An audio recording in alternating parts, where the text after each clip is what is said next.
তো ভিডিওর শুরুতে আপনাদের সবাইকে আন্তরিকভাবে ধন্যবাদ, কারণ আপনাদের সহযোগিতায় আরসি টেকনিক্যাল ওয়ার্ল্ড এখন 1000 সাবস্ক্রাইবারের মাইল ফলক অতিক্রম করে ফেলেছে। তাই সেই খুশিতে আমি আমার আগের ভিডিওতে বানানো এই 12 ভোল্ট থেকে রাউটার অনুচালানোর ডিভাইসটা গিভ অ্যাওয়ে করব। তো কিভাবে সেই গিভ অ্যাওয়েতে অংশগ্রহণ করবেন তা ভিডিওতে জানিয়ে দেওয়া হবে। এবার মেইন ভিডিও শুরু করি। একই ট্রান্সফরমার কিন্তু শুধু রেকটিফায়ার বদলালেই পাওয়ার আউটপুটে 3 গুণ পর্যন্ত পার্থক্য হতে পারে। আজকে আমি লাইভে টেস্ট করে দেখাবো কোন কনফিগারেশন আসলেই সবচেয়ে বেশি এফিশিয়েন্ট। ট্রান্সফরমার এই ডিভাইসটা ইলেকট্রনিক্সের প্রায় সব জায়গাতেই ব্যবহার করা হয়। আমরা অনেকেই পাওয়ার সাপ্লাই বা ব্যাটারি চার্জার বানাতে ট্রান্সফরমার আর ডায়োডের উপর ভরসা করি, কিন্তু সমস্যা হলো ট্রান্সফরমার প্লাস ডায়োড দিয়ে আমরা 3টা কনফিগারেশন করতে পারি: single diode, half wave, centre tap, full wave, bridge rectifier, full wave.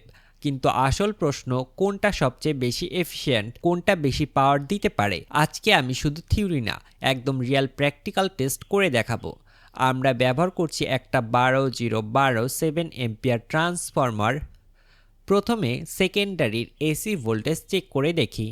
12 এবং 0তে পাচ্ছি 13.03 ভোল্টেজ, 0 এবং 12তে পাচ্ছি 12.68 ভোল্টেজ, 12 থেকে 12তে পাচ্ছি 25.7 ভোল্টেজ।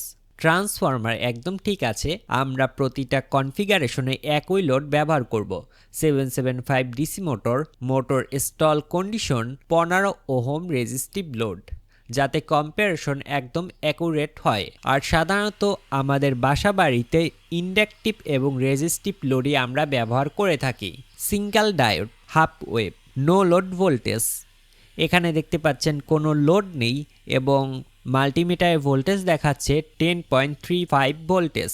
এখানে আমরা দেখছি ভোল্টেজ অনেক কম, কারণ হাফ ওয়েভ রেকটিফিকেশন হচ্ছে। এরপর মোটর লাগানোর পর ভোল্টেজ দেখতে পাচ্ছেন 10.77 ভোল্টেজ এবং কারেন্ট হচ্ছে 1 এম্পিয়ারের আশেপাশে, মানে আউটপুট পাওয়ার 10.77 ওয়াট। এরপর মোটর স্টল কন্ডিশনে দেখতে পাচ্ছেন ভোল্টেজ নেমে গেছে 1.7 ভোল্ট এবং কারেন্ট বেড়ে হয়েছে 4 এম্পিয়ারের মতন। আউটপুট পাওয়ার এখানে 7.12 ওয়াট। স্টল অবস্থায় ভোল্টেজ একদম ড্রপ হয়ে গেছে, মানে কারেন্ট দিতে পারছে না। Resistive load test. এখানে আমি 7 ওহমের দুটো রেজিস্টর প্যারালালি কানেক্ট করে 15 ওহম রেজিস্ট্যান্স দিয়ে এখন চেক করব। এখানে দেখতে পাচ্ছেন ভোল্টেজ 4.31 ভোল্ট এবং কারেন্ট দিচ্ছে 1.40 এম্পিয়ার।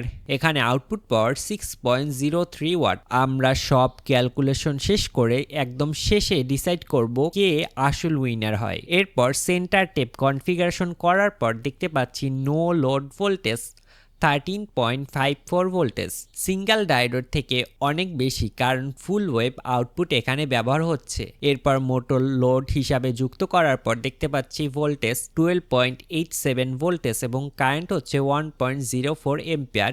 এখানে আউটপুট পাওয়ার হচ্ছে 13.38 ওয়াট। এরপর মোটর একদম স্টল অবস্থায় ভোল্টেজ হচ্ছে 3.30 এবং কারেন্ট হচ্ছে 7.50 এম্পিয়ার। আউটপুট পাওয়ার এখানে 24.7 ওয়াট। এখানে সেন্টার টেপ অনেক বেশি কারেন্ট দিতে পারছে। এবার রেজিস্টিভ লোড যুক্ত করে দেখতে পাচ্ছি ভোল্টেজ 8.33 ভোল্টেজ এবং কারেন্ট হচ্ছে 2.72 এম্পিয়ার। এখানে আউটপুট পাওয়ার হচ্ছে 12.65 ওয়াট। এবার ব্রিজ কনফিগারেশনে ডায়োডগুলো যুক্ত করলাম। এরপর ডায়োডটাকে আমাদের ট্রান্সফরমারের সাথে যুক্ত করে নো লোড ভোল্টেজ দেখতে পাচ্ছি 15.25 ভোল্টেজ। তিনটার মধ্যে হাইয়েস্ট ভোল্টেজ, কারণ এখানে পুরো সেকেন্ডারির ব্যবহার হচ্ছে।